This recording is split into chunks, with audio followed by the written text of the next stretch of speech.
For more on this, we're now joined by Delani Majola, who's from the Ahmed Kathrada Foundation, to talk to us about the Anti-Racism Network South Africa's initiative. Thanks very much indeed for joining us, and welcome to the program. Thank you, Tony, and thank you for hosting us today. So, Anti-Racism Week, it's sad that nearly 30 years on, we actually still need to have these conversations. But when we look at Black Lives Matter, football players kneeling at football grounds in Europe, this is a global problem and perhaps one that's been part of our history here. What do we do during a week like this? So you're actually quite right. You know, it's almost 30 years into our democracy, and we are still faced with issues of racism as well as the effects of racism. However, I think that for the Ahmed Kathrada Foundation, as well as the Anti-Racism Network South Africa, our concern really is just the realization that racism should have disappeared in 1994, but it didn't, because there was also not enough work that is being done, especially sustainable work, in ensuring that racism is eradicated. So Anti-Racism Week 2022 draws inspiration from the World Conference Against Racism. The theme for this year is Unite Against Racism, Racial Discrimination, Xenophobia, and Related Intolerances. All right, and launching at Sharpeville, south of Gauteng, I suppose is significant. Tell us why you've chosen this venue. So Sharpeville is incredibly significant for us, and I think it's incredibly significant for many South Africans as well. The launch in Sharpeville for us was meant to just remember the lives of those who stood up against apartheid, as well as the past laws as well. It also marked, the 21st of March in itself not only marks the Sharpeville massacre, but it is also known around the world as the International Day for the Elimination of Racial Discrimination. And I think for the young people who were present at the launch, it enabled them to link the history of Sharpeville with some of the current and contemporary issues of racism today. They were also able to link some of the massacres around the world, which really painted a picture for young people on just what the human cost of racism is. Young people were able to realize the fact that, racism can be brutal, and it can lead to the loss of lives. They were also able to reflect on some of the either conflicts or massacres that are currently taking place around the world. But I think all in all, it was a really wholesome and very wonderful experience for the young people, as well as some of the members of the community who were present at the launch. So we had inputs from organizations such as the Chinese Association, who launched a hate speech and hate crime case, I think, which was really directed towards addressing the hatred and the abuse that have been faced by the Chinese community who are living in South Africa. We also had inputs from a group of progressive white South Africans who are doing remarkable work in the space of convening dialogues and factoring change in the white communities.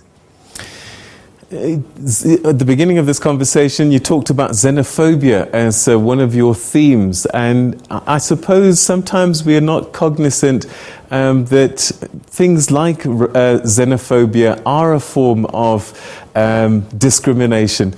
Talk us through the inclusion of xenophobia in an Anti-Racism Week campaign. So for us, we believe that xenophobia is racism, and racism is wrong, and therefore it will not be tolerated.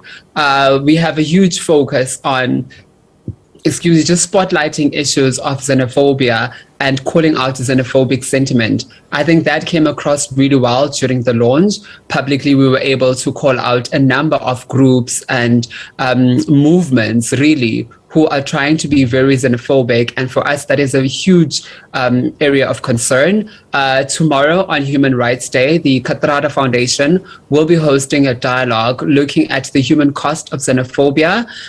It's going to be taking place at Constitution Hill. And we have several speakers who will be speaking either on their own lived and personal experiences with the issue of xenophobia, but also just trying to pinpoint what are the tools that we can use to eradicate issues of xenophobia. So we invite members of the public to join us at this thought-provoking discussion that will be taking place tomorrow on Human Rights Day at Constitution Hill. All right, talking about trying to eradicate a problem, the first thing is to try and identify what causes it and why it exists. Have you been able over time to get to the nuts and bolts of why we live with racism and why it persists? I think that's an ongoing discussion for ourselves. We are also trying to learn from and get insight really from individuals and organizations that stand against racial discrimination, as well as, all other intolerances as well. The Kathrada Foundation launched a racism reporting app. It's called the Zimele Racism Reporting App, in short, ZERA. And really for us, this was a tool to be able to aggregate data and identify some of the racism hotspots, as opposed to just responding to individual cases of racism.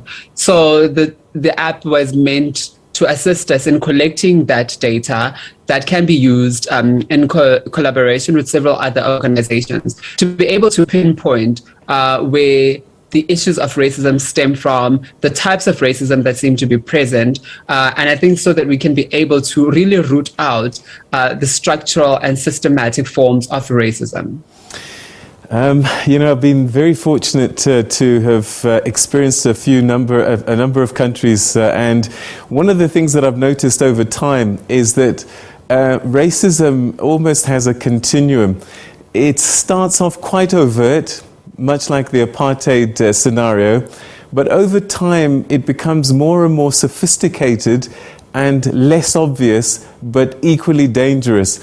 Is that what we're experiencing in South Africa? That yes, the past laws may have disappeared, but racism persists, it just wears different clothes? No, absolutely. You're quite spot on, Tony. I think what we're seeing now is just really the different manifestations of racism. We are seeing them. We are seeing it at schools with the different incidents of racism that seem to be cropping up. We're seeing it in our different communities. So, I mean, as we were discussing earlier on around issues of xenophobia as well, I mean, these are also different forms of racism. So whether it's microaggressions, whether it's subtle racism, or whether it's overt racism, ultimately, people are experiencing it in different forms. And we really do commend those who are standing up and speaking out against racism, because this behavior should not be normalized. I mean, yes, it was justified in apartheid due to its laws and so forth. And, we come from a long history of segregation and inequality. But right now, it should not be tolerated. Yeah. And we would like people to stand up against it. We'd like them to act out against it and use the tools, mindset, and actions that are required to tackle racism. So amongst others, as we invite members of the public and institutions and organizations to join initiatives such as Anti-Racism Week, also by using the app that I previously spoke about, the Zimele Racism Reporting app, or even institutions such as the Equality Courts, in order to be able to report issues of racism and not tolerate them. All right. Perhaps finally, one issue that we don't often talk about when we talk about the racism story, because sometimes it's quite easy to just paint it as black and white. But often, this racism exists within different non-white color groups. And I just wonder if this is something we need to pay more attention to. Yeah, I think that there's different manifestations of racism.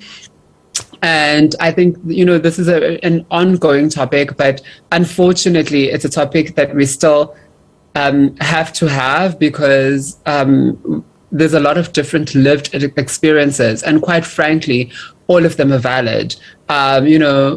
Racism is not in people's heads. I had a conversation with a young student who participated in our youth essay writing competition. And what she pointed out is that platform in itself enabled her to realize that the experiences that she had of racism were not just in her head. And she realized that there's a whole lot of other young students within her institution who also experienced it in different shapes and forms. And it was also exerted to her from people of different race groups and different positions within the school. So whether it was fellow learners or whether it was educators, the academic staff, or so forth. So I think the more we engage and unpack the issues of racism, the more we'll realize its complexities. But I think importantly for us is to shine a microscope on the issue of racism and putting it back on the national agenda, because it is something that we need to tackle. It's not going to be overnight work. It's not going to happen overnight. I mean, when you look at countries such as the USA, who have had the freedom for a number of years, but are still battling with the issues of racism, and here we are in our young democracy. I think we have made great strides, but I think there's still a whole lot of work that needs to be done. We recognize this. And so therefore, I think in all areas of decision making, we need to put pressure. We need to lobby and call whether it's institutions, individuals, and so forth, to come together and help us really unpack and ensure that we tackle the issue of racism. Delani, thank you so much indeed for talking to us, and keep up the good work. Thank you for your time.